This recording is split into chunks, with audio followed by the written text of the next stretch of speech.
Fakt. Cristiano Ronaldo haqida top 5 faktlar. Birinchi fakt. Cristiano Ronaldo futbol tarixidagi eng balandga sakrab gol urgan futbolchi hisoblanadi. U 2,95 m ga sakrab rekordni o'rnatgan. Ikkinchi fakt. Cristiano Ronaldo nafaqat futbolchilar orasida, balkim butun dunyoda eng ko'p Guinness rekordlar sertifikatini qo'lga kiritgan inson hisoblanadi. Cristiano Ronaldo naq 16 marotaba Guinness rekord sertifikatini qo'lga kiritgan inson hisoblanadi.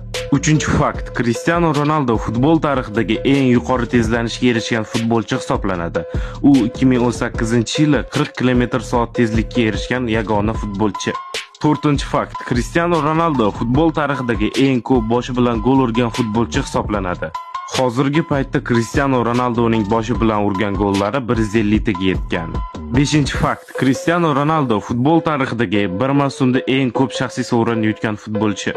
Cristiano Ronaldo 2008-yilda bir futbolchi yutishi mumkin bo'lgan barcha shaxsiy sovrinlarni yutgan va bu rekordni hali hech kim yangilay olgani yo'q. Bundan qiziqroq videolar profilda obuna bo'lishni maslahat beraman.